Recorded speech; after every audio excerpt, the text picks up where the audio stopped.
4, 3, 2, rewind. Rise of the Fallen, MMO Quest Pantheon. Once again, time to pledge. Very excited. We're here to talk. Let's get this party to share your thoughts. Co-host Derek. Weekly adventures. Co-host Desrin. We're almost professional. Full disclosure. Dangerous combination. Creating content and optimizations. Got a lore video coming. Cannot wait. Which is all about brewing fast and some sort of like cake. Mail on a Sunday. News and notes. Schedule for this week. Hot cocoa. All these people. Supports the show. Adventuring party. You ready? Let's go. Let me take a deep breath. Hey everybody. Welcome back to another episode of The Rewind. We are Pantheon Plus, and this bi-weekly podcast tracks the development of Pantheon, Rise of the Fallen, and celebrates the community interested in this future MMORPG. Today, on episode 142, we're sifting through the contents of the March newsletter from Visionary Realms, rolling out some updates for our community events, and baking some lore cakes just for you. We're hungry to get back into the kitchen, and we know you are too. So join me, Theric, and my 5-star co-host, Desrin, for this week's Rewind. So, Desrin, did that intro make you hungry at all? I don't know why. Hungry before, but now I'm even more hungry. Already hungry, yeah. No, I don't know why I was writing that out. I'm like, I had baking on the mind or something like that. I was feeling it, but it's actually kind of funny because the lore piece we're going to do today, being hungry is kind of tangentially related to that. So yeah, nice other tease. than that, I like that. Yeah, I like to connect all this stuff. Other than that, how you doing? Pretty crazy. Wanted to, if anyone noticed some additional echo, more so than it's been the last few months. But I've got pretty much everything packed up in my room right now. I'm actually moving tomorrow as we're recording. So this is the first time since I started doing the show that I won't be there for the premiere on Sunday. Yeah. So to everyone that shows up for the premiere, I really appreciate you guys, and thanks for being there. And I'll miss you. I'll miss you. We'll miss you too. I'm gonna miss YouTube censoring your comments constantly and replacing your text with emojis, and vice versa. I can't believe that's become a Sunday tradition. Oh my gosh. Yeah, it's become tradition actually. So yeah, no, it won't be the same on the premiere on Sunday without you, but we'll muscle through, and good luck with your move, and hopefully everything goes well. Thanks, man. I was gonna try to lead you know what else is a great tradition? Our adventuring party, and we got some new names on the list today. I'm very excited to talk to our adventuring party.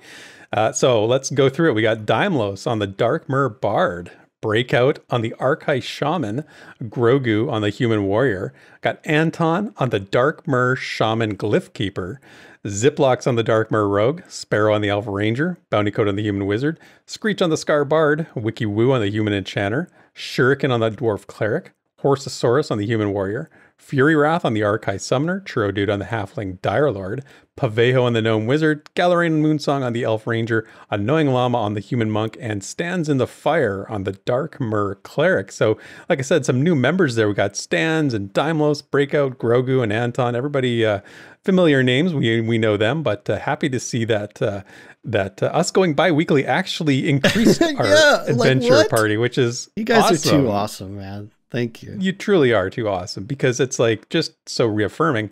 And I just want to remind everybody too, because we're bi-weekly now, so what I did was just create new tiers. They're carbon copies of the current tiers, but at half the price. So if you wanted to have your name read out on the adventure party list like that at that level, it now costs half of what it cost before. And same thing for the recruit level. If you wanted to do that, it's half price. So you can stay right where you are. I'll keep the old tiers. But if you want to switch and get all the same benefits for half the price, do it. It's fun. So as always, certainly not required, but just absolutely appreciated to everyone that supports the show. We are enjoy doing it so much, and we are rejuvenated with the week off in between now. So thank you so much to everybody. So having said all that, I just heard the oven timer ding, so I think that means our treats are ready, Des. You ready to dig in? Tasty. Let's do it.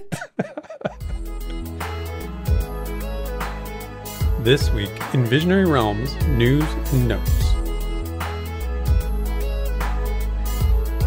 All right, so we promised you a beefier show. Yes, there are going to be more food puns throughout the show, but I have a feeling that's what you all are going to get today, because we have a newsletter to go through. Before we get to the newsletter, we actually should mention that Parting the Veil came out a couple weeks ago, and I'm sure everybody's seen it by now or heard about it. And this is the one where Joppa talked about what it means when they say Pantheon will be an open world game. So, you know, in my view, it was not only a good reminder of their vision, also an update a bit in terms of how VR plans to implement that concept. There's been quite a bit of discussion actually since that came out in the community, and most of it from what I've seen is mostly about VR's use of limited instancing that they talked about. And I don't want to get into it all here, but, you know, I do strongly recommend you go and listen to that Parting the Veil for the details you may have missed. Desrin, you and Redbeard and more broke it down in depth on Pantheon Plus U2, so we don't need to have that discussion again. But I did want to say that it seems like from the commentary and the feedback I've seen, they seem to have hit the right balance in terms of how they're approaching this. There's been this sort of like acknowledgement across the board that, you know, the strategic use of instancing is the way Joppa defined it is clearly needed or recognized as being something that is not in contrary to their tenets. Of course, I've seen that reaction, you know, tempered by caution, as you would expect from folks like us who have seen their MMOs sort of instanced to death and to the point of no return. But, you know, having had some time to reflect on what Joppa said and seeing the community discussion, what are your thoughts been on Parting the Veil? Well, I mean, from what it seems like, you know, as you said, most people have kind of recognized that there's, you know, some need for instancing Pantheon in a very limited way. And, you know, I'd say everyone seems at least open to what Joppa's proposing, you know, except for, of course, there's always a few folks who basically just hard refuse anything with the word instancing in it.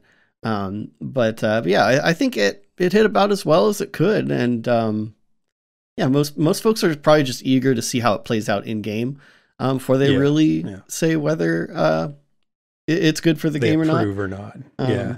Whether they voice their approval or their disapproval of it. But yeah, I mean, it's like we talked about when we talked about it before. It was something that we're both sort of very anti-instancing, but then you hear it described and you're like, okay, I get it. Like, I kind of get it, right?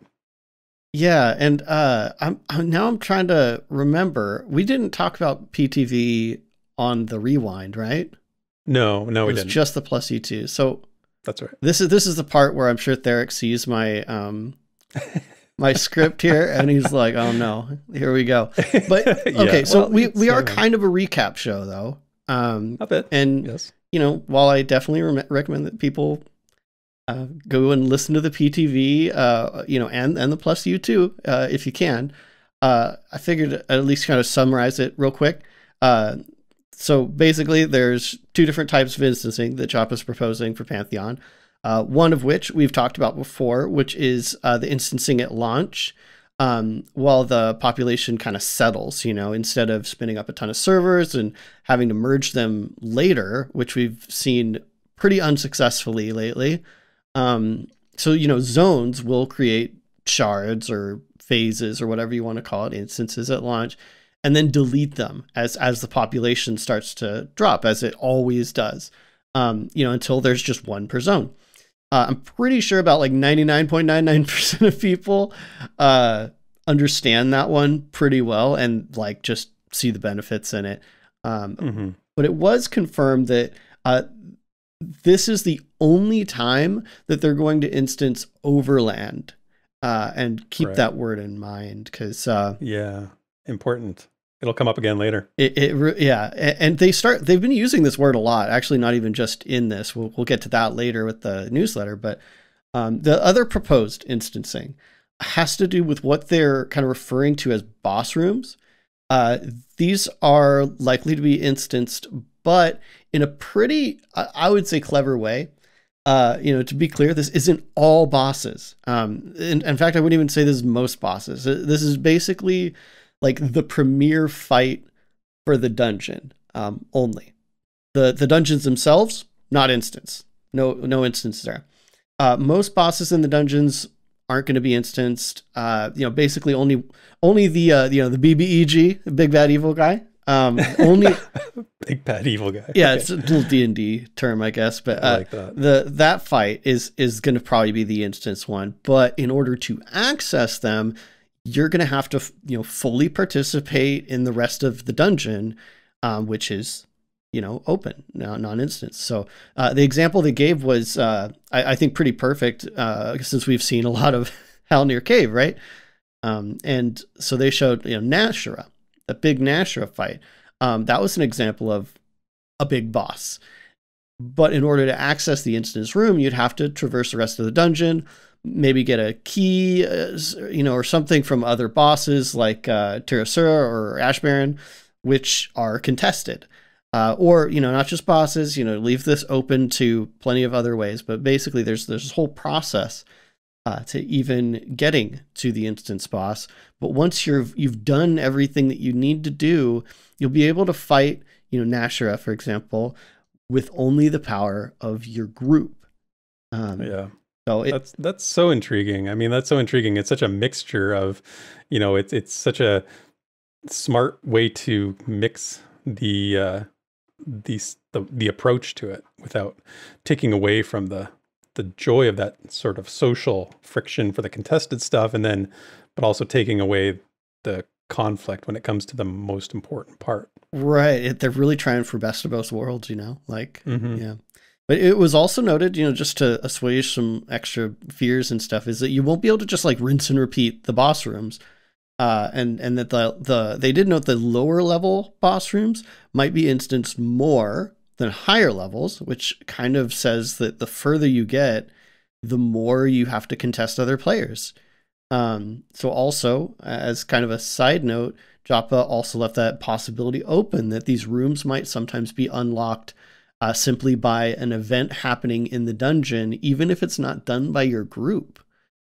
So to kind of follow that example above, perhaps while you're taking down Ash Baron, another group takes down Tirasura, and that might unlock Nashara's room anyway. Probably not going to be like how it always happens, right? But it was really interesting that he brought up that possibility that it might be even more open than that. Yeah. I thought on P+U2, Redbeard Flynn brought up a really good point, because I think he had a different sort of interpretation of what this was going to look like. So it'll be interesting to see how it plays out.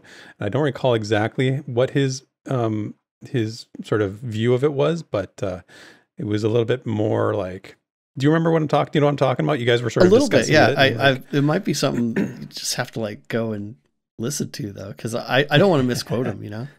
Yeah, he had a really interesting, unique perspective on it.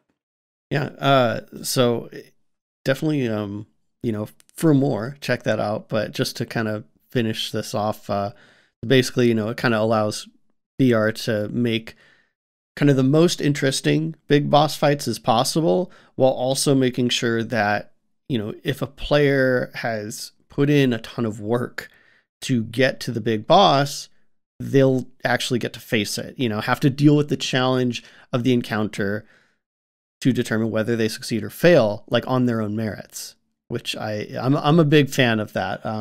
So it's most of the experience will be non-instance world that we all know and love. But when you get to that kind of climactic point, it's just your group and the boss. And if you fail, it's on you, that. Right. Yeah. Right. Exactly. I'm really big on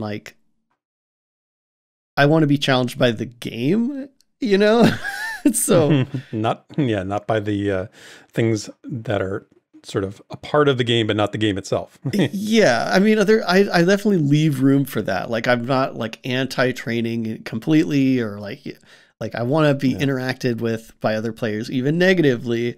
But in this case, it's, like they mentioned the 2-hour window, right?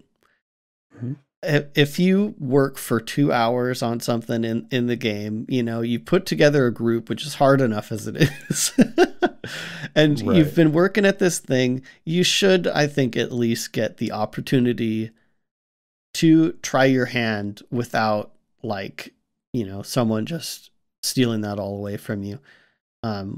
But yeah, I'm sure there will be plenty of conflict elsewhere. So more than enough. Yeah. More than enough. Anyway, I know that was a lot. While we're definitely going to let the show go longer from now on, I probably shouldn't do that on every topic. But yeah, no, it's worthy of it. It was worthy of it. It's a good recap, and yeah, if you haven't listened to it, it's such an important thing for people that are considering Pantheon to know VR's stance and how they're implementing this.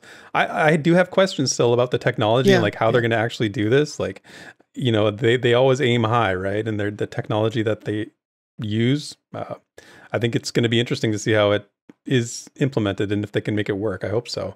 Yeah, and they did say that vinyl was made to support this. So I mean, that's the bonus of your proprietary network library, right? Like they've done this, they've created it with this in mind. So if that gives you some reassurance, I think it gives me some reassurance. Yep. And, there was a lot more to the parting the veil than just instancing stuff too. Yes. So if you do have the time to listen to all that, definitely check it out. It was a pretty dang good one, a really applicable one. And, I want to get into the instance stuff just because I feel like it's one thing that is really easy to maybe misunderstand if you just kind of glance over it, right? So I want to make sure that people are really thinking about what he's saying here and wrestling with, it might not be right for you, but at least open to the possibilities. And yeah, I can't wait to see how it is. Anyway, woo!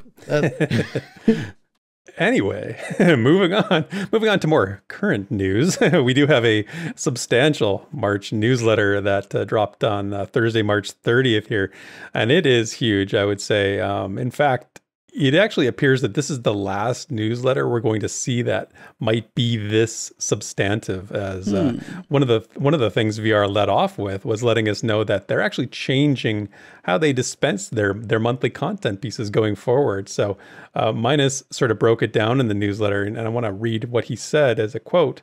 He says, moving forward, expect a change to having the community spotlight and developer articles released as separate offerings on the website, so our written content can be spread out through the month instead of all at once. We'll still feature the producer's letter, alpha tracker, and month in review at the end of the month, but we'll try a variety of new things with our developer articles, like pre-alpha recaps as an example. To add to that, it's exciting to announce that Jamie will be working with Minus on how they put together their articles. Minus goes on to say she's an accomplished writer, and I'm excited to team with her in this process. So it's basically like, it's the same amount of Pantheon content. It's just spread out over the month. And I'm sure you had the same reaction I did when you read this, Desiree. Like, we go bi-weekly on the Rewind, and then they decide to start spreading content out over the course of the month. Dude, right? Yeah, that's literally the first thing I thought. I was like, for real, like... but yeah, we'll work with it for a while. If it's the same amount of stuff just spread out, I think we're still kind of. I think we're still good. Yeah, but if they ramp it up, which there was more to this, so if they do ramp it up, we might have to reevaluate. Yes, reevaluate. In terms of what this means for Pantheon fans and for the community, from our analysis, I think it's a good change. I'm interested in what the new things they want to try are. They cited the pre-alpha recap they did this month as one of the examples. And I don't know about you. I hope that becomes a regular feature. I think it's extremely informative. As well as entertaining. It wasn't very long, but it gives folks like a little glimpse into the pre-alpha sessions that, we can't talk about, but they can, obviously. Like in this month's recap, they cited what it felt like to play the shaman class, which is something you, Desiree, know all too well. What did you think of the PA recap they did in earlier this month? Dude, yeah, it was such a nice surprise. I really loved it. And yeah, I hope they make it a regular thing. But yeah, if I would have words about the shaman comments they made, but there was.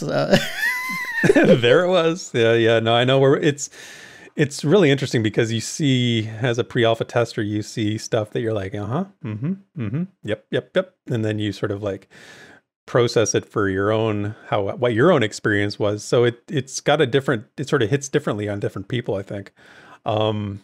Sort of conversely, I feel like, to be honest, I'm finding myself less and less interested in some of the developer interviews when they don't pertain to actual development, and I hesitate to say that because it sounds, like not interested in what, your personal life, but no, you just didn't like Minus's thing. I see how it is.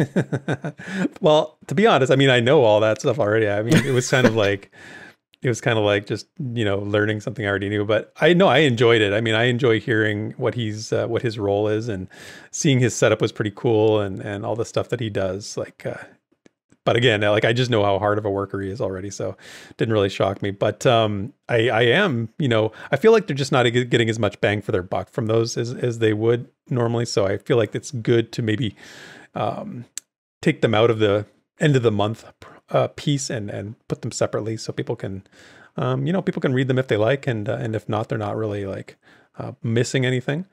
And I also am interested in what Savanya is going to bring to this, because I wasn't really aware that she was an accomplished writer, as Minus put it. I think I'd love to see what she comes up with personally. She's really had an impact on the community since she's come onto the team. So yeah, actually, Savanya was an editor and community manager at 10 Ton Hammer. If you guys didn't know, I didn't know that. Yeah, I just found out. So yeah.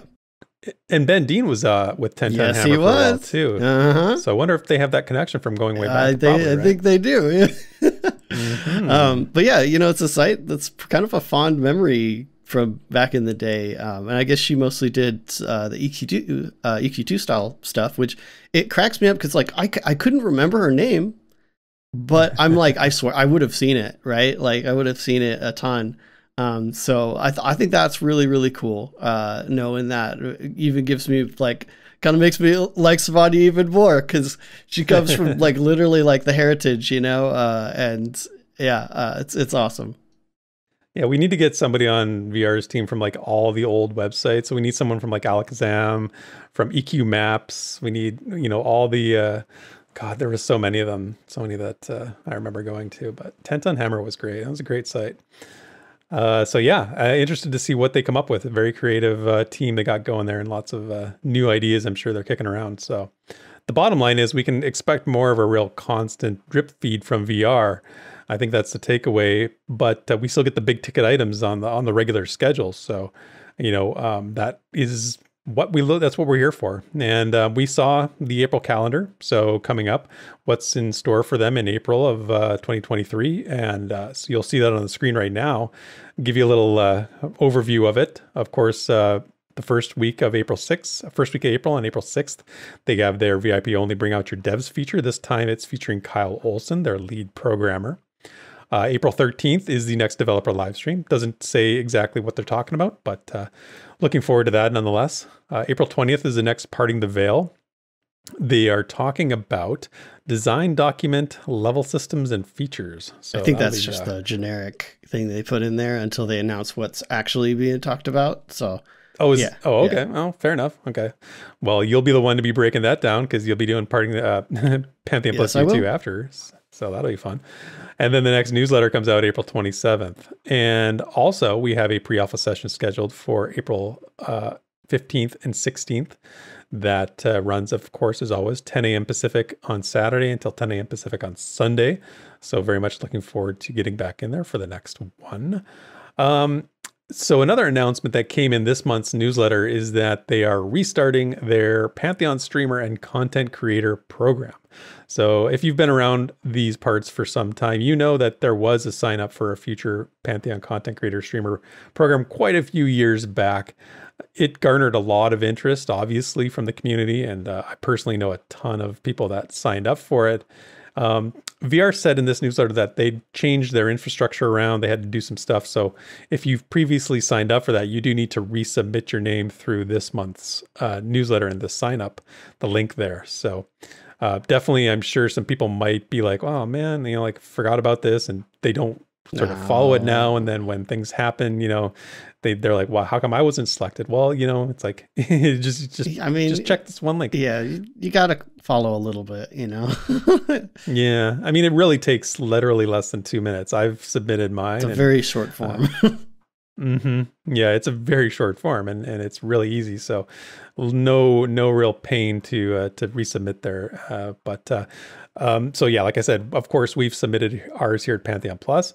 There are a couple notes I think worth mentioning about this program. and that it's details that I think are important to note. It's going to utilize assigned time slots. So like when we streamed our session from the February pre-alpha session, we chose the time slot, and we were given the 2-hour window to work with, which was great. So of course we would have chosen to go longer than 2 hours had we been able to, but of course, you know, I feel like it'll be nice to actually get multiple people to stream over the course of the 24 hours and not overlap each other in that space. VR noted that they're limited in terms of the blocks of time, so signing up actually doesn't guarantee you a slot. But I mean, obviously, if you want to get in there, you need to do that. I'm pretty okay with that. What do you think? And I think this is really cool. I think it'd be really especially cool if they did the kind of back-to-back thing. Like if anyone was hanging around Embers Adrift when they did the whole like streamer day or whatever. The marathon weekend. Yeah, the marathon weekend. Thank you. It was just super fun. And you get to like kind of pass the audience from one creator to another just throughout the day. And man, it would just be so freaking cool to do that with Pantheon. Yeah. It would fit, right? It would be so perfect because they're, you know, community matters and all that stuff. So I really hope that they do something like that. And I hope that they announce it the way that Embers did it too. I thought because they put out the schedule of the streamers that were going and when the time slots were. So if you're interested in one and you want to, you know, you have to plan your day a little bit. So I think it's a really cool idea, and I'm looking forward to getting back in there, and hopefully we can do some more streaming and do some more content from a PA session in the near future. You know, so we're very excited about that, and you can imagine, you know, there's always some potential issues. I think that I want to say VR is really showing a commitment to allowing people to get involved in this community and test the game and getting different perspectives. I like that. I like how they had a piece that this is not just for streaming. I mean, this is about recorded content and creating content from a PA session as well. That is honestly where my heart lies. I enjoy that piece of it more than the streaming side of it. I know Drac is really into the streaming, but I'm more into the creating content from the recorded stuff. So I do have a concern, and I want to know what you think about this, Desmond, because it came up when I was writing this out. But on the streaming side of things, you know, we have Co-Carnage, right, in the mix as well. He hasn't streamed the last 2 sessions at all, but he basically, you know, as an investor, I wonder if he can sort of like is a part of this program too. I wonder if he's bound by these constraints as well, because you kind of wonder, like, would it be fair to other people if he's able to stream 24 the whole thing, and you know, how does that affect other people? You know, people wanting to watch other people's channels and that kind of thing. And I just sort of wonder, like, you know, how do you feel about VR moving forward with that program, you know, when Co is in the mix with this? I mean, I don't think Co's going to stream 24 hours of Pantheon, man. Considering he hasn't done the last 2 sessions, probably not. No, so yeah, I think the time slot probably works best for him too. So I wouldn't expect him to override other people. And if they do the kind of back-to-back thing, it would actually be really, really cool. To have a schedule with everyone on it, including Co, and a lot of people probably get exposed to the awesome Pantheon community that, you know, is also doing stuff that they might not know about, like while, you know, after he's done or something. So like, I think it could be a really good thing, and I just don't see him doing like a, you know, no live stream for the weekend until you know, maybe when the game's further along, like maybe, but yeah. For the time being, I don't think so. So I just kind of sorry. No, I interrupted. Go ahead.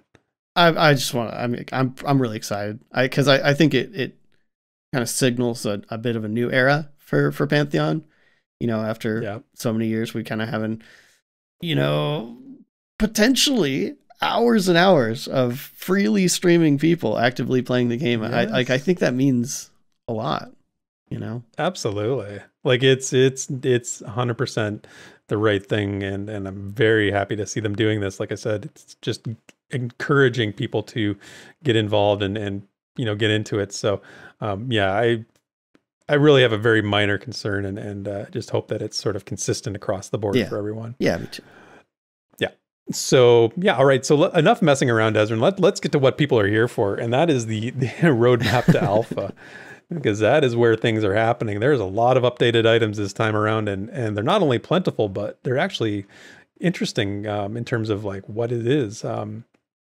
Let's start with the one that's fresh in listeners' minds, I'm sure, and that's crafting and gathering. So it says a new gathering type has been enabled, that being woodcutting, and they are working on a new type of gathering called skinning. So they've also begun to work on an item enhancement system, and they say this will allow for schematics to be used in crafting to manipulate the stat outcome of the item being created, and that this item enhancement system is going to serve as the foundation for item enhancements and other item-based modification systems. Or I should say other item-based modification. If you, we talked about this, I think, on the last show, but I'm not much of a miner. I'm more of a lumberjack, right? Like, I like chopping trees. That's my jam. So this is good news for me, because actually they said the woodcutting profession is coming online, and it's going to be available in the next pre-alpha test in April. So that's wicked. You know, that's a new, nice pace of implementation when it comes to the professions. And hopefully they all follow this quick cadence, because mining and then woodcutting and then skinning maybe. I did a ton of cooking in the last session. I don't think I'm breaking any NDA by saying that. It was in, and we all knew about it. I've got my plan. I'm going to be clear cutting all of Avelia in the next one. And seeing how it's, group gathering is a thing. I mean, you and I, what we need we need one of those like 2-person saws, like where we go back and forth, like giant saws. Can you see us just doing that in dude, heck yeah, man. In the PA? I mean, I'm quite a lumberjack myself, if I can say so. Oh, are you? Well, you're in the Pacific Northwest, so you mean, of course it comes with right? the territory. Really though, I don't know if they'll always be doing like one a month, right? And to be super clear, this is initial implementation stuff, so it's not like the whole system. There's still a lot of things that need to be kind of connected together, and a lot of it's work in progress. Just kind of set people's like expectations, I guess. Sure. Sure. Just because it's like, yes, you can cook, right? But it's like, okay, that's awesome. But it's not like the whole cooking system. So I don't expect wood cutting to be like the super fully fleshed out thing, but I expect, we'll be able to cut trees and get wood, so the basics of what lumberjack and wood cutting is: cutting trees and getting wood. Cutting trees, getting wood, and that's how it Yeah. Hey, you know what? You got to start somewhere. I'm just happy to get anything. Honestly, it's like, I think it's just because my brain is like, maybe this will translate over to the classes soon, and we can get this kind of implementation of just basic, some of the classes that haven't been in. So, but we'll get to that part. We're not there yet. What about the item enhancement system using schematics? This seems new. Am I missing something? Have I forgotten something? I think this is just one of those kind of terminology anomalies. Like, I don't think this is anything new. Just kind of phrased differently than what we've seen. Because we've known that schematics are basically like the template for items, so to speak. Right. And that, they'd kind of allow for adding additional items to create, different stat outcomes, as it says. So yeah, I don't think anything's changed there. But it's, really, really cool that this is progressing. Like, I can't wait for it all to kind of come together, so we can actually like make a kind of piece of custom awesome gear, right? Like I'm imagining it kind of like the cooking they showed, where it has all these like, I guess, options, right? And so it's kind of like a loose recipe. And that's, I think, when they're talking about item enhancement, and they did mention item enchantment as well. Yep. Which is, see how that goes. But especially after they said that, a finished product can become another item, or like get further, crafted, so to speak. I kind of am thinking in that realm of like enchantment, maybe, but we'll see. I don't think it's anything new. I think it's kind of just, we're doing it. Yeah. Maybe just formalizing it into a better system, a better way doing it. Not something that's necessarily we haven't seen before. Remember, Minus did that crafting that he references all the time. Yeah. In the Devair stream, where he was making daggers. And to go back to the streamer program, I mean, that they want to do, and they want to get regular people in. That's another benefit, right? You're going to have people doing things that other people aren't interested in. So you will have, maybe one streamer, somebody say, I'm really interested in the crafting system. Let's see what we can show, like what's in and what's not, and actually show these systems, because, there's a lot of stuff we can't talk about that is, in the game, but, just hasn't been shown yet. There's just not enough time. there's just not enough time to show it all, right? Exactly. So that is another good point, man. Is like over the span of, however many time slots they fill in a PA session, there's a lot more that has like potential to actually be shown that we just haven't been able to, right? Exactly. So the next roadmap item is another one that pre-alpha testers should be able to see in the next month's test, and it pertains to Pantheon's network development. So more on the technical side of things, they said that, in fact, they said last month's test showcased the launch of their dedicated persistence server, which apparently resulted in a 15 to 20 frames per second improvement across internal testers and a variety of system specs, right? Did I get that right?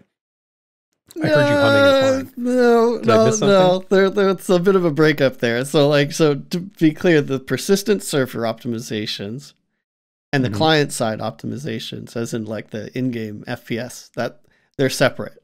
So persistence is like saving everything about your character to a server, a separate place that, can be backed up. And so that, you don't lose your stuff like that. That's what that persistence setup is. The FPS improvements are all, in-game stuff. Like maybe they did LODs or like we talked about occlusion and stuff like that before to make the gameplay smoother.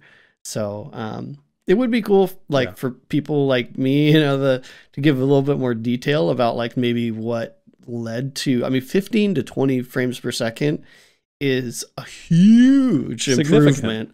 And they said across a variety of system specs too. So I'm like, that's really promising. Yeah, and this is honestly like I really just cut and paste and reworded it to make it flow better. But this is exactly what the newsletter says. I'm not interpreting this at all here. This is what it says in the newsletter. So I guess maybe it's just like a question of what exactly are they talking about here? And I guess that's what you're trying to do, is translate that into something that's a little more tangible. I think players in the pre-alpha feel when they see these performance improvements.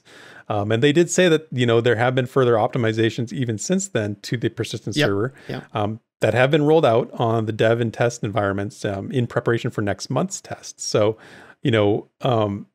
I know VR interviews, those VR interviews are more personal stuff, but when the VIP that Bring Out Your Devs coming up with Kyle Olson, this is his baby, right? This is probably something he would love to talk about. And it seems like Vinyl is, doing what they hope it would. I don't know. So yeah, I'm sure Kyle's been like just super, super busy for, maybe the last several years. But, I'm kind of surprised that he's going to be on the next Bring Out Your Devs.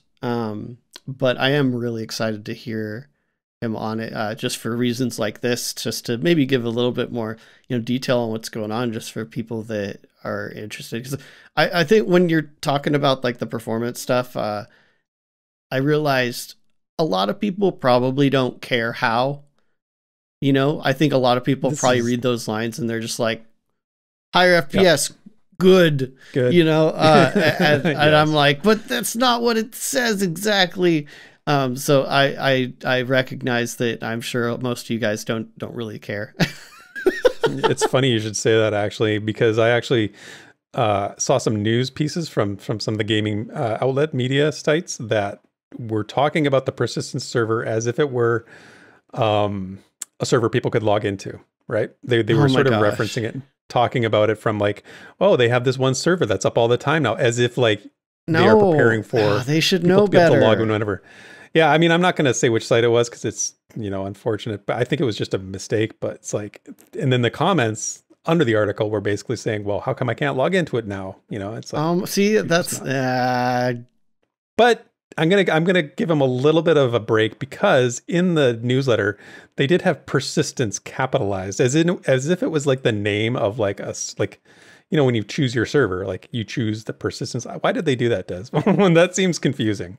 Yeah, maybe anyway. Just because it's like a important technology, like a system that's important. Like they capitalize crafting a lot, or I guess we're nitpicking, but still. Well, for me, I'm like, as a journalism thing, like, I don't know. You need to know. Yeah, I might have to look that up and maybe shoot them an email. We'll talk about it afterwards. Not to be that guy, but that's horrendously wrong and obviously misleading people. Yeah, causes confusion sometimes. So not too much new in the way of classes, unfortunately, like I mentioned earlier.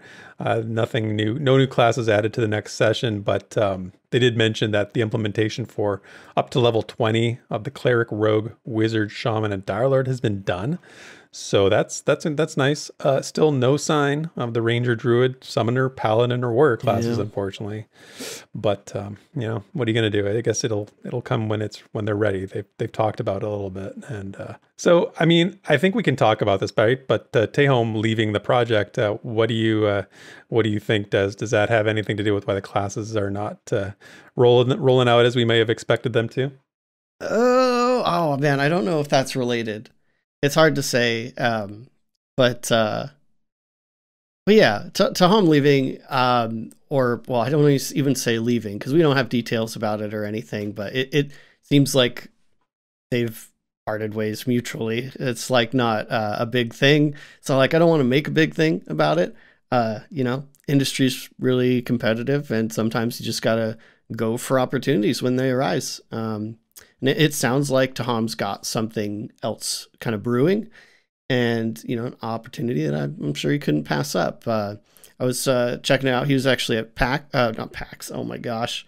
Yeah, the GDC. GDC, which is awesome game developer conference, and it sounds like he was doing some stuff there as well. And I don't know.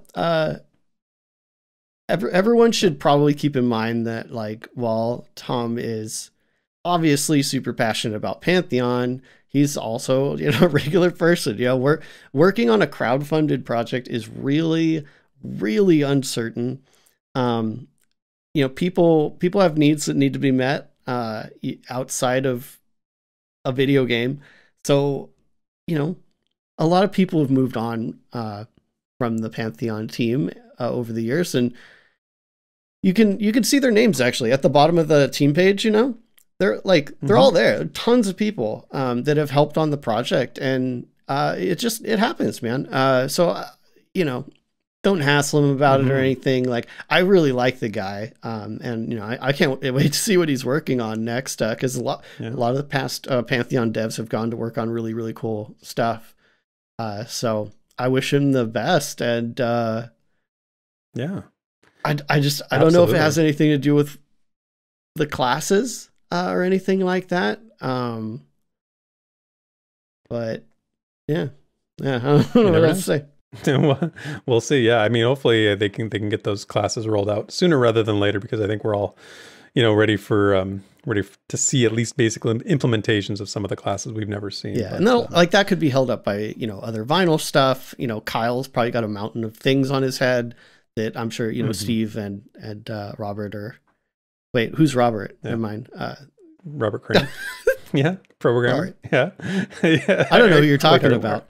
Are you memeing it up? I know what you're doing.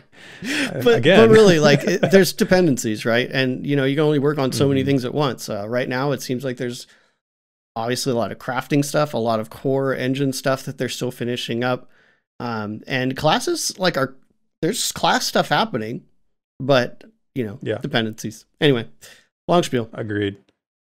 Yeah, so moving on. So climbing got a minor update, just to say basically that they're working on the balance of the skill improvement rate versus the endurance drain. On the other hand, it sounds like swimming is getting a similar mechanic. In the newsletter, they talked about a breath meter has been implemented. So it's interesting that we've never seen the swimming ability or the animations or anything like that demonstrated, but the breath mechanic is now in. So, maybe maybe a surprise addition to the next pre-alpha. I don't know, Des. Should I know. Don't hold my breath, right? I see what you did there. Oh, that's pretty good. Okay, little bit of a annoyed Desrin soapbox here. I'm sorry in advance, VR, but the whole adding a breath meter was on the roadmap for 2 months prior to this, and then again in this newsletter, but it was just written differently. Like they actually just rewrote the line. But it says the same thing, and again it says updated on the entry. Like there's a ton of entries on the roadmap that say updated when they're exactly the same, even for like multiple months. And I'm not talking about ongoing work on class balance and stuff like that. Like that's totally understandable. But like we could see this and validate on like the library has a the tracker that shows the progress from each month. I mean, I see it on my notes that I keep for each newsletter and I can compare and be like, wait, it says the same thing as it did last month. So I want to give VR like benefit of the doubt here and not like assume they're just trying to make it look like more is done or anything, but like such a simple thing I wish they would fix, because it's been happening for a long time. It's if there's nothing new, just don't label it updated. That's fine. Like just and really don't rewrite the same line if nothing is new. That's what bugs me about this one. This is a 3-month-old thing that they just rewrote. Anyway, I feel like we've switched places because I had this exact same rant like 2 months ago on something else. I don't remember which piece it was, but there was something that they did this with before, and I was like, come on. No, it's not updated. It's exactly the same. And I know. So I feel your pain, and it bugs me too. I didn't realize that this one was not new. Yeah, I forgot that it was on there before. And I wouldn't get all up in arms if it wasn't for the rewriting thing, because this is the first time that I feel like someone actually like looked at this, wrote it again, and left it updated. So there's a little bit too much intent on this one for your palette. Understandable, definitely understandable. So another update that they noted was that mobs basically are getting more and more varied and unique over time. The newsletter talked about several new traits that have been incorporated into the overland dungeon areas of Thronefest. So those ones are resilient, frenzied, acrobatic, resistant, spellslinger, and iron-willed. So it's interesting that they specified in overland dungeons is where you're going to see these traits. Yeah. So I kind of wonder if that's to make those areas more challenging than the rest of the open world, or maybe like some of those dispositions would only work or be relevant in that type of an area. I mean, we can't really answer that until we know what those dispositions do. So, kind of wait and see, I guess. But like we said in the intro, like overland dungeon is a very specific type of environment in what we've seen in Pantheon. That's a very interesting idea that, the dungeon itself wouldn't necessarily be like dungeon mobs, but they have extra dispositions, all these things that make them more challenging. Very interesting concept. I love overland dungeons, quote unquote, just from all the games. I love delving, going down in the dungeon, being there for hours, that kind of thing. But having like just stuff on the surface that you can run by and recognize is always really, really fun. So I'm glad to see additional dispositions. That's like really exciting to me. Like this is something new. I like this a lot. Totally. Yeah. So Hangor, a good example of an overland dungeon area that they've talked about. So if you want to see an example of that, go and look at the artwork they've released, some of the screenshots they've released of Hangor. Moving on to the next part of the roadmap, which is traditionally my favorite part, because this is where we get into like words and world building and names for things. It did have a couple new names in terms of world building. It said work has begun on biome and flora generation in Wild's End for the Daedrum Ascent, which we know about. But then there was the nest-laden jungles, which is new, and the pristine jungle waterways, which is also new. And then they added the well pond, which we know about. So nest-laden jungles, that's interesting. You know, what types of nests is this area laden with? I must know. But it also goes back to what we were talking about before. Remember they were saying like adding points of interest in Wild's End and wanting to get more variation and a little bit more just more points of interest overall. So I'm so excited to see Wild's End next. Because what we've seen has still been very much not filled out, right? Like really cool, like the dungeon location we saw, like, but it's all undecorated. There's, you know, and they added some, I think they even said like terrain textures and stuff, as well as we're getting into flora. It's going to start getting built out. Now, I can't wait, man, just to, I know this is still a sidetrack, but can't wait to have something to compare Thronefast and Aventur's Past to. Do you know what I mean? Like something distinctly different. Some context, I think, is really, really important. And I totally agree with you, because it's just, we need something to compare it against, you know, like see where they're going, what the direction is. And we talked about this before, like changing the environment from one to the other. And how does that work? What does it look like when the zone, so to speak, changes? So yeah, I mean, I know they don't want to show us like stuff. They don't want to spoil us, but I'm going to jump ahead in the notes here a little bit, but like for pre-alpha testers, like, you know, we need to be testing these areas. So I mean, you have to spoil the pre-alpha testers at some point because these areas need to be tested, right? Yeah, but I mean, if there's nothing to test there yet, you know, they're building the world. It's like even back when pre-alpha was like gray box, right? There's still stuff in the world.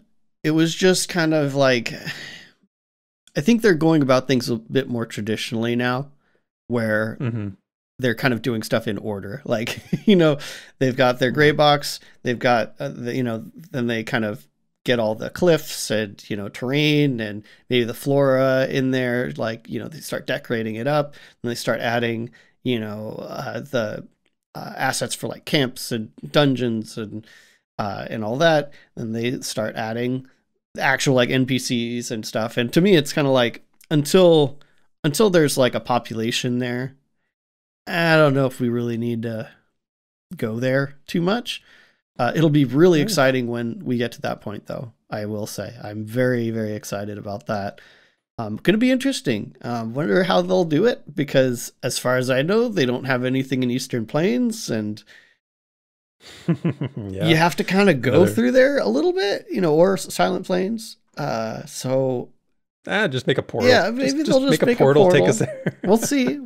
And who knows? They might have built out a lot more by the time we actually get past Aventur's Past by that point.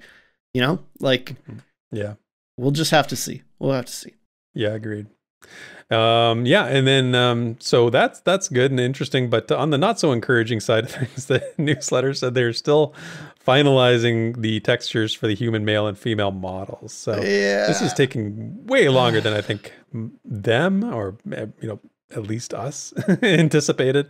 Almost to the point like maybe there's some sort of problem that they're just having a difficult time solving. I don't want to speculate, but surely doesn't sound like we're going to be seeing those models in the April testing session, which is a little bit of a bummer. That's a lot of a bummer for me. I think either maybe they are running into some issues, either that or it was just like a huge miscommunication back when they were talking about these last year.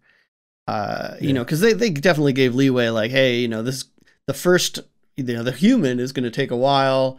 Then, you know, we're going to kind of get faster as we get the next ones in. But, you know, we've heard human and what are we at? We're at Darkmer.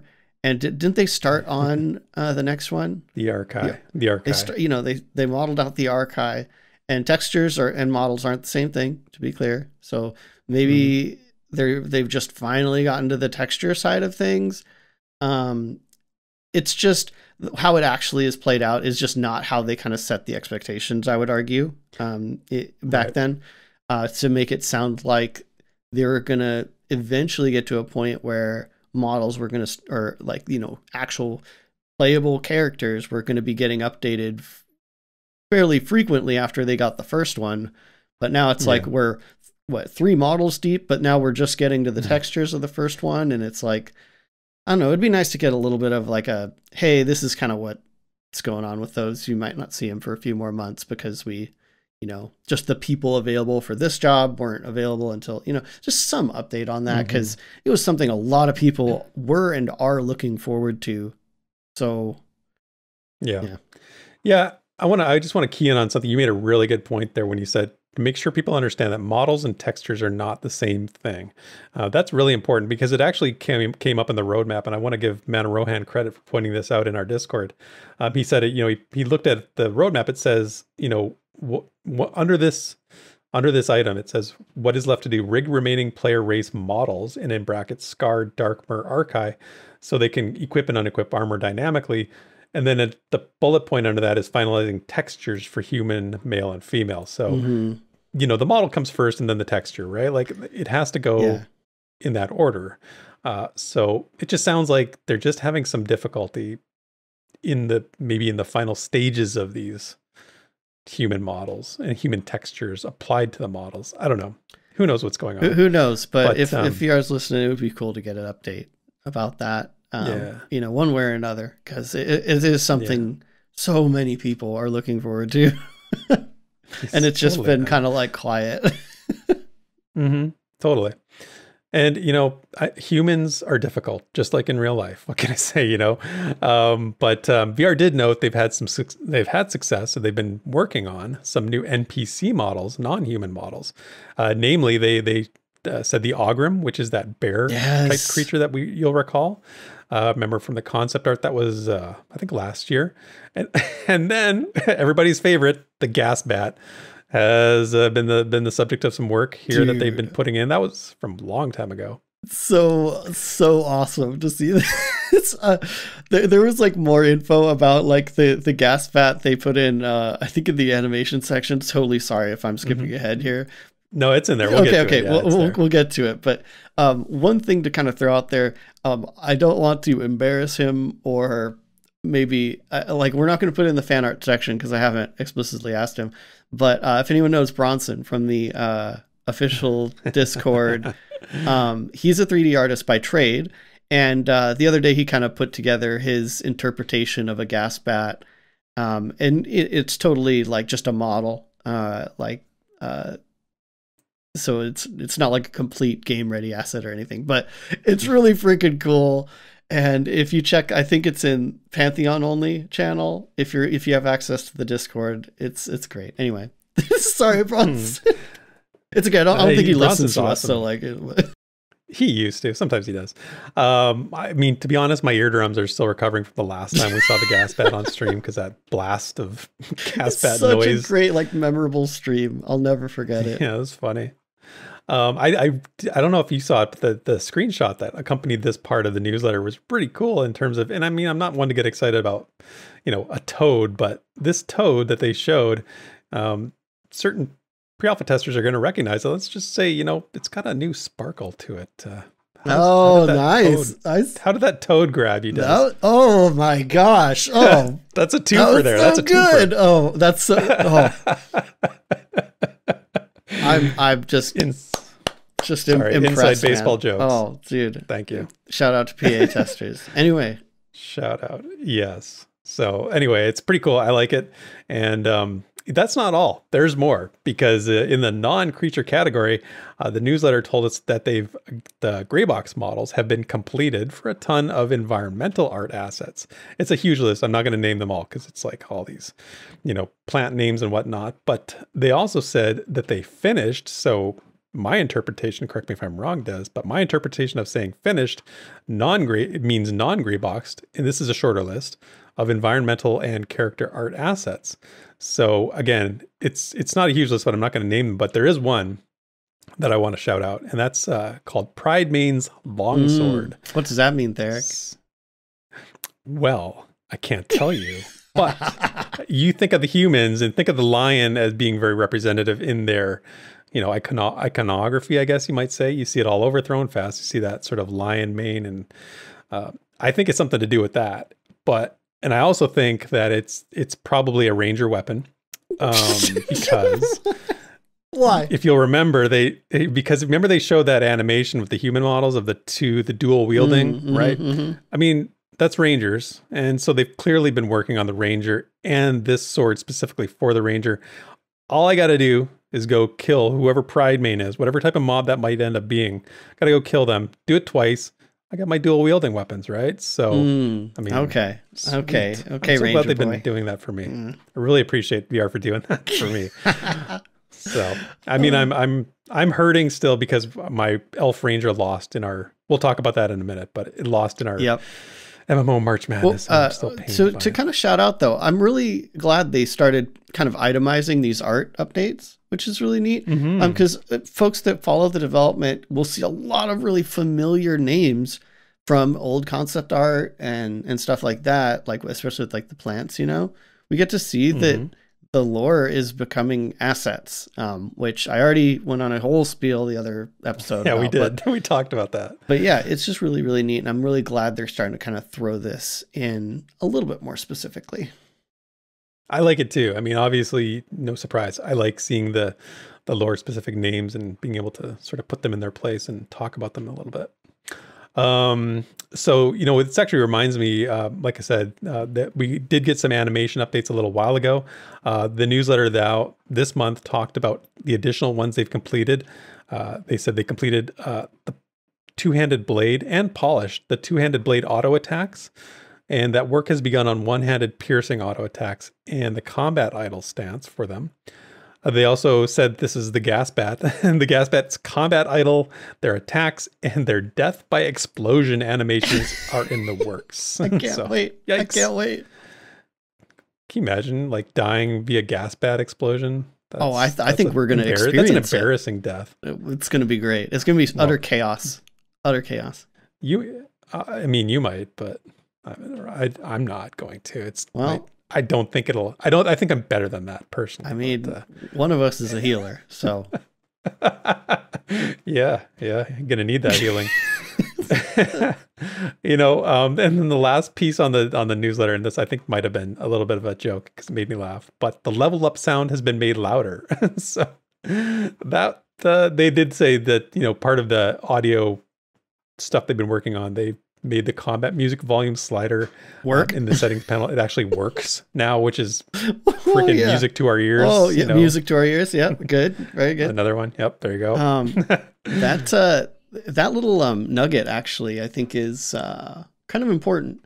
The at the end right there, it says additional support has been added for future audio adjustments. It's no surprise that Pantheon's audio has been kind of left on the wayside for a while. They haven't had a dedicated audio person. Since Joppa moved on. And that was a long time ago. And so I think all the audio improvements we're seeing right now are kind of like functionality things, you know, just kind of fixing things that have been broken for a while. But additional audio adjustments, I'm really hoping that at some point before alpha, we get some much needed audio love. And so this is my kind of copium enhanced like desire for a little bit of treatment here, just seeing that one line. I do really like the level up sound. Like I do totally believe that if someone levels up near you, like, and you're like starting to fall asleep, it should wake you up. Like I really don't think so. Like it should be the most loud thing in the game. Oh my gosh. That's you. This is a problem for you people that play 24/7. Like I don't know what you're talking about. I rested. Yeah, you don't know what I'm talking about. Sure you did. I've never missed somebody leveling up. I think I've always been aware of when it happens, but that's fine. More seriously though, actually, if they're bringing in like the streamer program and they want people streaming the game, I mean, you got to get your combat audio volume levels adjustable. Yeah, it is imperative because people are just going to want to turn off. I mean, they're going to want to be able to play the game and interact with their stream and be able to hear things. So it's very important. So overall, let's sort of wrap it up here. I think it's a very satisfying newsletter, Desrin. I needed a bit of a shot in the arm in terms of hearing that there has been progress made, and I think there has. The fact that some of them are actually being implemented in the next session really goes a long way, I think, and it goes back to what we talked about. We'd hope we'd see in these monthly pre-alpha sessions when they announced them last year. I don't want to spoil the game. I don't want to be spoiled, and I don't want to spoil the game for anybody else. I do hope, like I said earlier, that we get to see some new zones. AVP's been around before. We want to get back in there.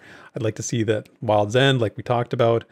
AVP especially, I think, is a bit of a bitter pill because, like I said, we've been there before. Yeah, we know it exists, and we've been to a version of it before. Yeah, so like what's going on? What's going on with AVP? I find that lingering in my mind quite a bit, and just I feel like it gives the impression that we're in this little bubble of a world, and I just want to know that there's more world out there, I guess. Okay, so I get that. I totally get that because, and we like the jokes for years about like Halnir's Cave, right? Continuous Halnir's Cave. It's like all we saw. And so that's true. You'd think like, oh, that's like the only thing in the game.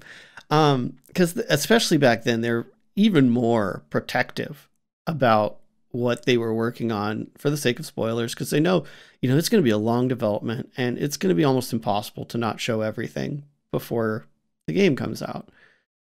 I get that. Like I kind of talked about with the Wild's End thing, we got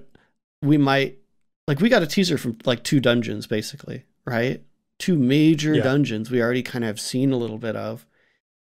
And I don't know if we should see more of it until later, like much later, just because, like, even if they finish it, just because there needs to be some kind of reveal.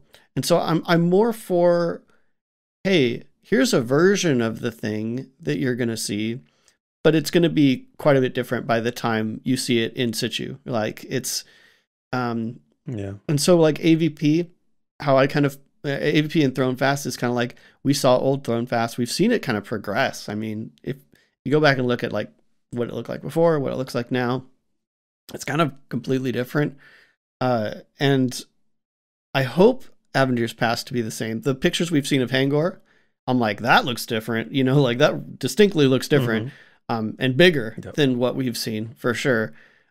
So in a sense, I feel like the zones are expanding in size, which helps me to not feel like it's shrinking, because it's not just kind of like a new skin on the zone. It's kind of like the zones themselves have grown both in size and in like completion as we've seen it. It happens to be the same zone that we were looking at 6 years ago.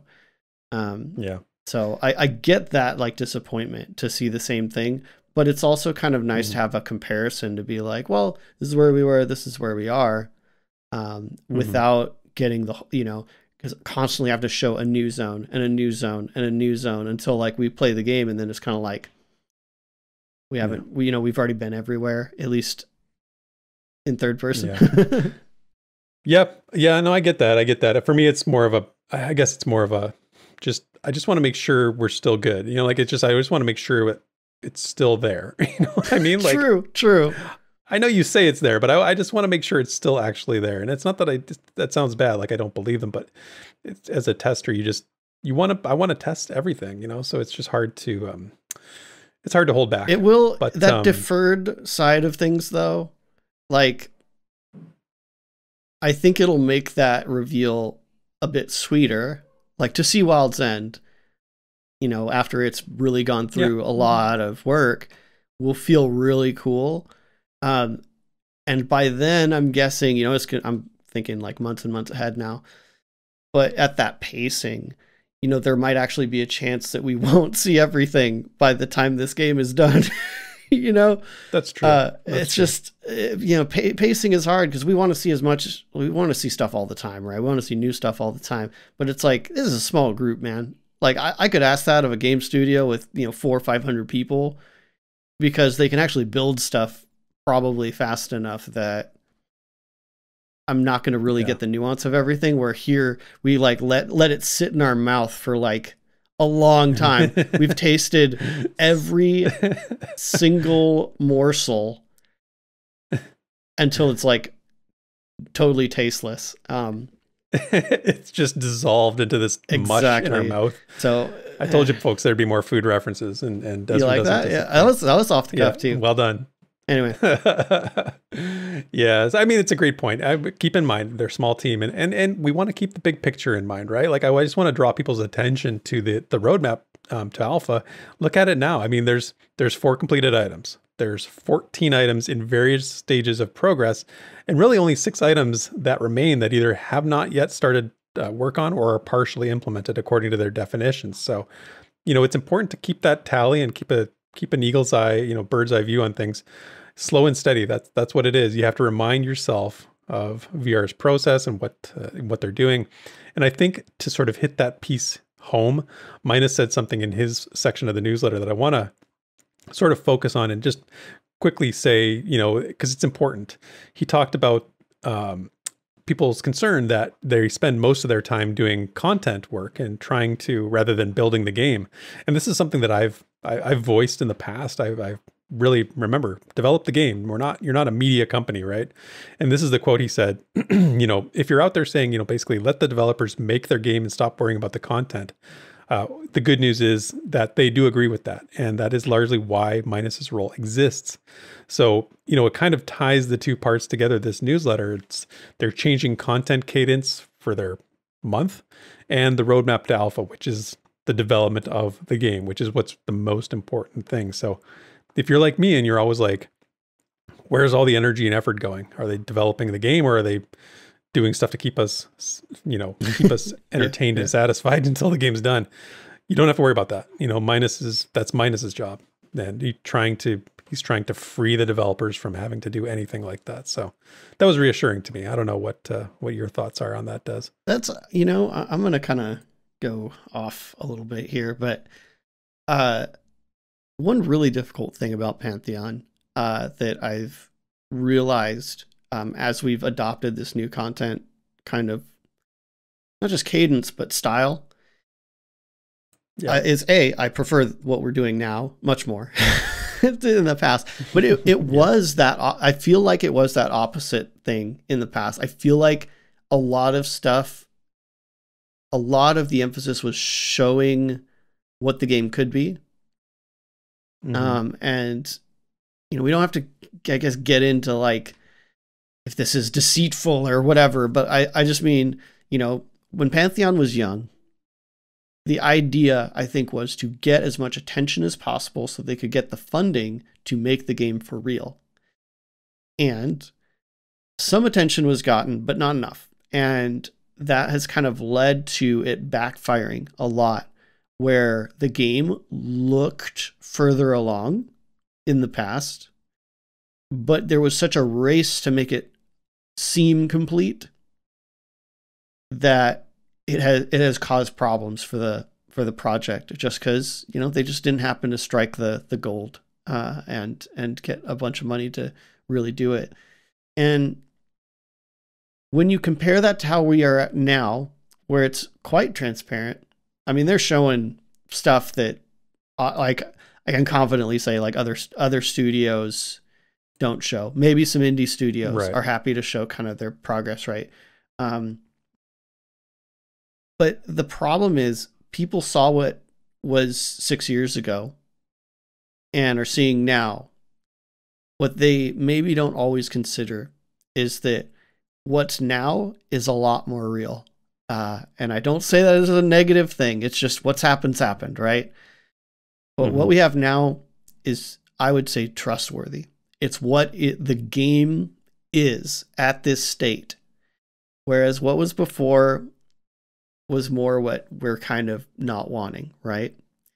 Yeah, and so that just want to keep that in mind as we. Yeah, it's a good point. I totally agree with you. So So that's the newsletter, unless you have anything else you wanted to add there, Des. I do want to also shout out our friends Dagny Stout and Famom from the community feature piece in the newsletter. I've had interactions with both of them before, and I can tell you that they are as nice as they seem in that piece. Yeah. They're just wonderful people, and it was really nice to hear a quick mention from both of them. I thank you very much for saying, for talking about the rewind a little bit there. It was really nice of you. And so they've obviously discovered, the secret. We seem to have a lot of couples in this community that play MMOs together. What am I doing wrong? I need to know the secret. Why did I... My partner is not a gamer, but it happens, she'll play Breath of the Wild with me in the new one when it comes out in May. That's something. You can build on that. It's something. You can build on that. You could also finish Heavy Rain. Sorry, that total inside joke here. But that's hilarious. That's hilarious because you did buy that. You gifted me Heavy Rain, and I was so grateful. And my wife and I were playing it, loving it, and then it happened. I just totally wanted to throw you there. Absolutely. Well deserved. So, so that's the VR news for the week. Let's shift and look at what we're doing here at Pantheon Plus for this week coming up on our calendar, April 3rd through the 9th. The Midnight Crew still going strong on our Twitch channel. That's midnight Eastern, Pantheon Plus Twitch playing Dark Age of Camelot on the Hibernius server. Sorry, the Eden server. I was about to every time, man. That's awesome. It's Drax shorthand on the calendar. It just screws me up because it's out of sync for my brain. But anyway, they have a great time. It's always a little blue and a little raunchy in there. So if you're into late night streams with some rough around the edges characters, you want to check that out. We are not playing Lord of the Rings online next week. Drac is away, so we were taking the week off. We've been raiding on Lord of the Rings online, doing the level 50 raid, which has been going pretty well. We haven't completed the first raid yet. We've got to the final boss, and we just couldn't quite get it. But you can check out the highlights. They're on our YouTube channel if you want to see what we've been doing. We have a great time. I love the confidence that when you guys lowered the difficulty. Wow, we don't need to lower the difficulty. I loved the different perspectives on it. How Drac was like, this is a huge win. And I'm like, are you kidding me? We failed. We only got 2 bosses down. And he was like, no. Like, hey, what an optimist. There you go. Yeah, exactly. On Wednesday this week coming up on our website on Pantheon.plus, Benonai has another article that is actually there, but also going up on on his YouTube channel. It's a audiobook version of his fan fiction Amensol's Shadow. So be sure to check that out on Benonai's YouTube channel. If you're not subscribed there, go and do that right now. And on our website, which is what I should have said, on Saturday, our friend Fate has another one of her fan fiction pieces going up, and that is Talent and Choices that will go up next week. So be sure to go and check that out. And then on Sunday, to wrap up the week when there's no rewind, we have Quests and Coffee. And if you haven't checked it out, we had our first session of Solasta last Sunday, I should say. And we had a great turnout. I want to thank everybody who came and checked that out because I was not expecting as many people there. And that was great to see all the Rewind crew and everybody there for that. We had a super fun time. So played for a couple hours. I was really happy with how that turned out. I had such a great time and I was like, wow, Celeste looks awesome, and it's just such a core D&D experience. Like it's such a getting together with your friends and playing some D&D. It's exactly so good for what it feels too. Like it just fit the format. I applaud you, sir. That was a really great thing. Thank you. I really tried to fancy up the stream and the overlay and all that stuff. I need to get some people subscribing to the channel during the show so the alerts go off because none of the alerts went off, which I was a little disappointed in, but that's a minor gripe. But hopefully maybe with this Sunday coming up next week, I should say, we have a big crowd again and we can get some of those alerts going off. So that'll be fun. Desrin, you wanted to highlight some of the MMO March Madness that's going on in our Discord. It's been crazy. It has been madness. Absolute madness. Total madness. Some really crazy matchups, man.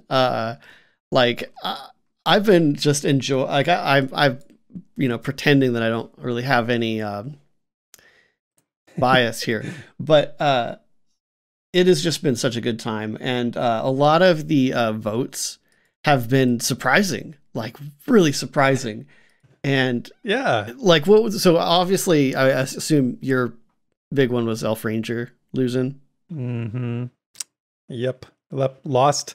The Elf Rangers lost to the Archai Monk. I just devastated. I tried to rally the votes, but unsuccessful. But I did what I could. Yeah. And there's been lots of upsets. So we're at the final bracket, right? The final matchup. Yeah, we're pretty much there. Shout it out. Yeah. So the one up today. Or the one, okay. So the one up today is Ogre Direlords versus Gnome Summoners, which ties into one of my biggest upsets, which was yesterday. Yesterday, per the recording, of course, where I guess, so Archai, I've been basically voting Archai. Voting Archai. All Archai all the time basically. For Desmond. And so they lost to Ogre Direlord, which is a great choice. I can't deny it. Like, Ogre Direlord's awesome. Someone even was it you that posted Rockamel in there? Yes, I'm like, me. Dude, yeah, like that's awesome. Did. I am so surprised by how far Gnome Summoners have gotten. Like, no, right? Seriously, the Gnome Summoner, like the underdog. This is like, what is that famous? There's a famous like March Madness underdog story. I think crazy. It was like Gonzaga University or something like that. Complete underdog, went on to win it all. But like Gnome Summoner, like smashed Elf Druid. Elf Druid. That is a classic Druid combination. Yes.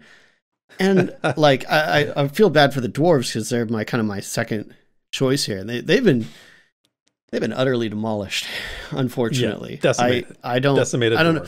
Especially because like gnomes in Pantheon are a little different, than the typical MMO gnomes. I don't think anyone's really taking that into account. I think everyone is just voting how, for whatever is in their heads, because it's chaos. It's utter chaos. But it's been such a good time. Yeah. So as it stands right now, at the time of recording, the Ogre Direlord is up 13-11 over the Gnome Summoner. So obviously by the time people hear this, that'll have been long since decided. We'll have our champion. And I'm very curious to see how this is going to end up, because I mean, if my Elf Ranger can't win it, I'm for a signature character. I love a Rockamel. Yep. That's how I voted too, I'll be honest. Yeah. But I mean, Gnome Summoner has been such a strong one. I'm so surprised, and we'll just have to, we'll see. I can't wait to see who wins. Like whose bracket is who had the best bracket. This is gonna be great. I was just looking at that, and I am blown away. Horsasaurus and Gulo. So Horsasaurus with 47 points as of writing. Gulo with 48. Ooh. Far above anyone else. It's actually insane. Champions. So how did they know? How did they have the foresight to see this? That is amazing. And they're both, I mean, Gulo is here for almost every Rewind premiere. I think Horsasaurus is here all the time. It's just that you guys have killed it. I guess you just know the Pantheon Plus community.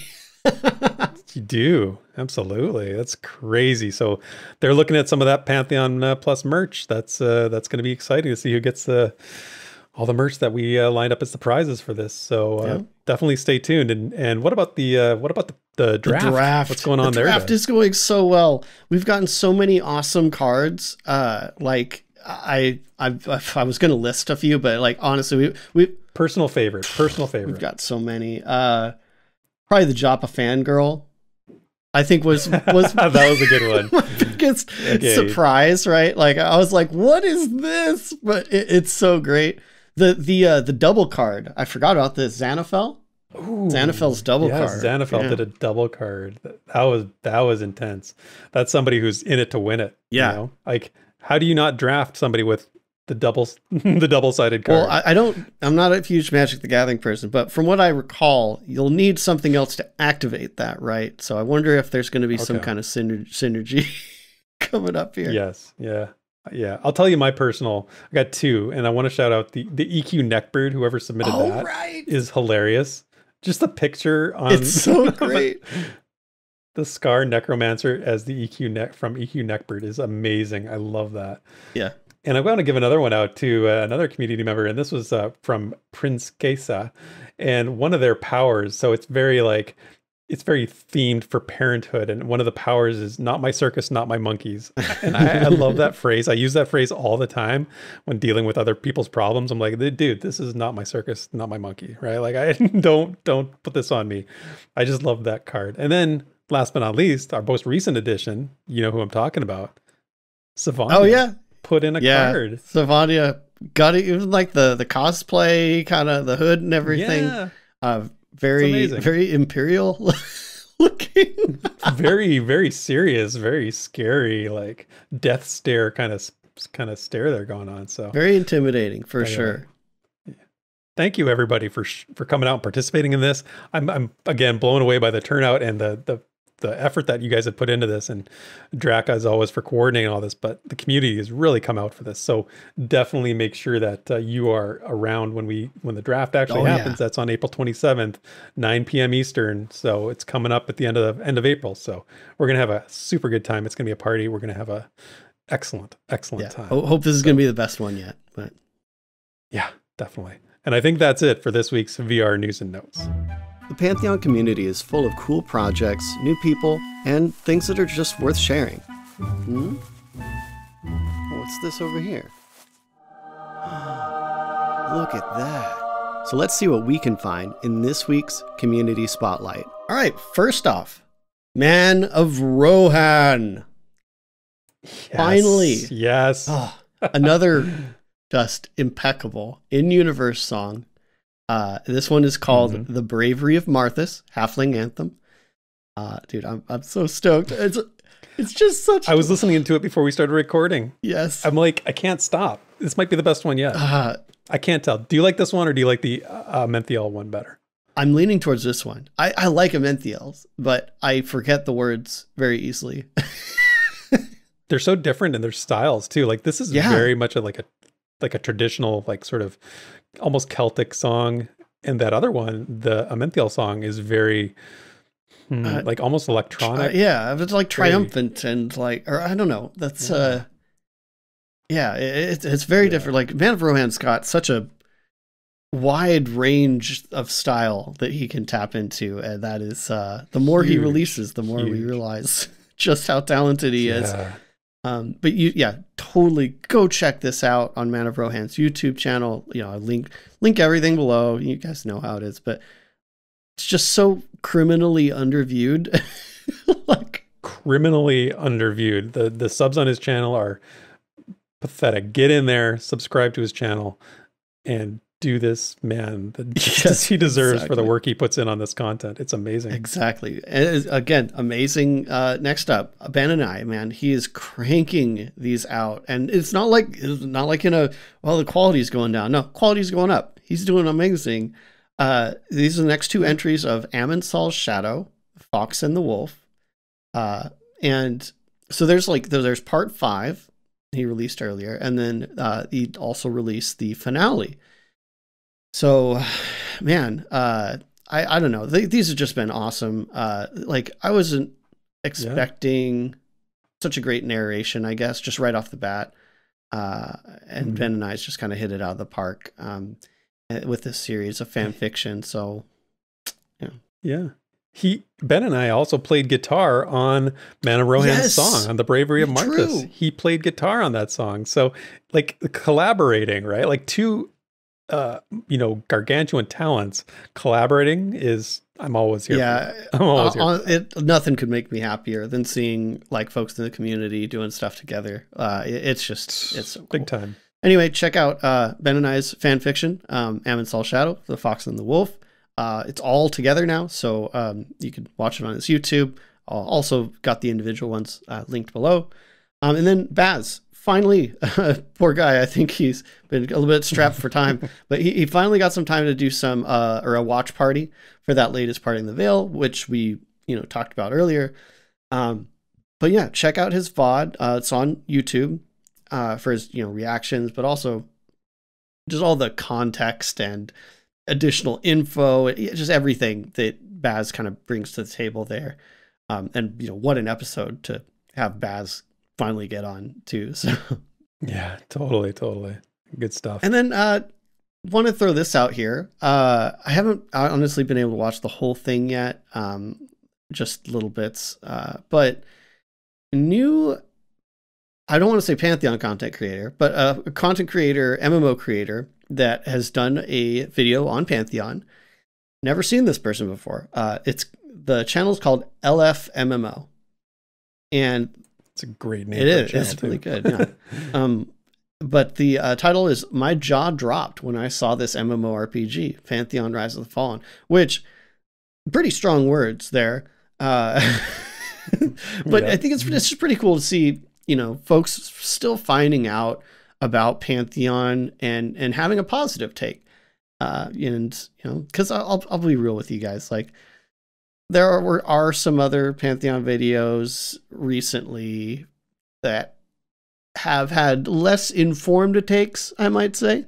Not to say that every, you know, negative take is misinformed, but I mean that literally. Like some folks need to do their research a little bit. But anyway, it was just really cool to see this, you know, new stuff. Like you guys have noticed, it's kind of slowed down this year in the Pantheon world, and so this is kind of like gives me a little bit of hope. Like it's okay, we're starting to ramp up again. People are starting to see Pantheon again. People are starting to notice. So go show this guy some love. Definitely. Yeah, I left a nice comment on his video, and then he replied to it, which was great. And I really enjoyed this one. Yeah, and again, like you said, I will give credit for people who do, you know, a little bit of research, you know, in their videos, just a little bit. That's all I need. And this guy, you know, he's not a hardcore follower. He did a little bit of research, looked at it, did a great overview of the game and its development. And I just thought it was a really worthy of mentioning. So I love to see new folks like this producing stuff about Pantheon. Yeah. Well, lastly, we've got a new fan fiction article from our friend Fate. And this one was Bronze and Iron. And like you mentioned, Fate's going to be coming out with another one as well. So, but this is from like last week. And it's just nice to see stuff from Fate. I know way in the past, you know, we had Tyrion Grove Finder, another story from Fate, but there's new stuff. So go check it out on Pantheon.plus, linked, you know, as well. But yeah, I'm not gonna lie, guys. I really feel like I forgot something this week. It's been a little bit crazy. So if you know of any Pantheon content from, you know, the last 2 weeks, feel free to post them in the comments on this video, and throw Derek under the bus here and say maybe we could pin them if we see it. Yes. Or a reply or something, so it gets kind of, you know, boosted up. Yep. But yeah, that is going to be it for these 2 weeks. Community Spotlight. Sit back and relax. It's time for the lore you know. All right, so today I've got a little bit of a short lore piece for everybody, but it's actually secretly one of my little hidden favorites because it's a bit of a discovery, and it's one that isn't readily apparent and available. So Des, you remember that piece of concept art a little while ago that showed, remember that Wister, the Ratkin merchant that travels the roads of Thronefast and Silent Plains? Remember? And that big giant greater plains ox that was with him. I don't know if you remember that piece of black and white art. Oh yeah. So there's actually a story in there, and it's in the little notes that Jared likes to put in there that are hard to read. It's actually hard to decipher them because the text is blurry, really, really blurry. But I went in with my image editing stuff and tried to sharpen it and clean it up, and I was able to get the text from it so I could read the story. And you will actually laugh when you hear what this actually says, because I don't think anybody would expect it to say what it did say. So here's a fun little short about a Wister and Hungry from Jared Poulin, who is VR's senior concept artist, and read by yours truly. Wister's trusty beast of burden, aptly named Hungry, serves as a traveling companion, friend, and sanctuary, as he and his faithful mercenary bodyguard take the show on the road, bringing fine and unusual items to trade.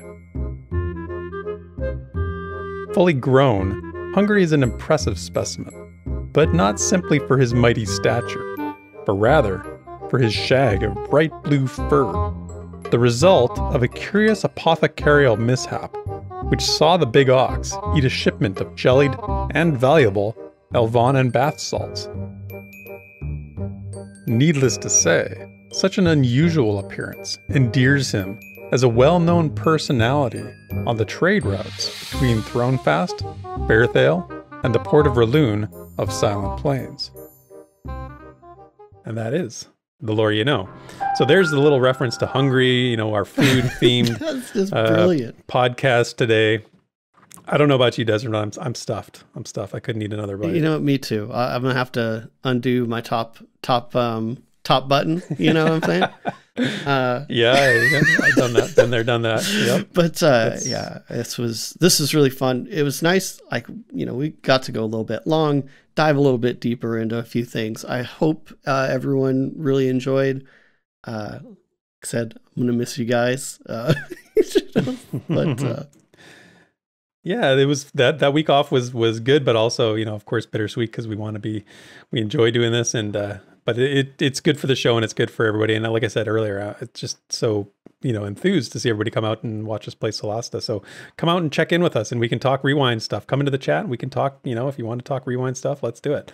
So thanks everyone again, as always, for the support for this show. Thank you for participating in all our ridiculous community events and all the things we do.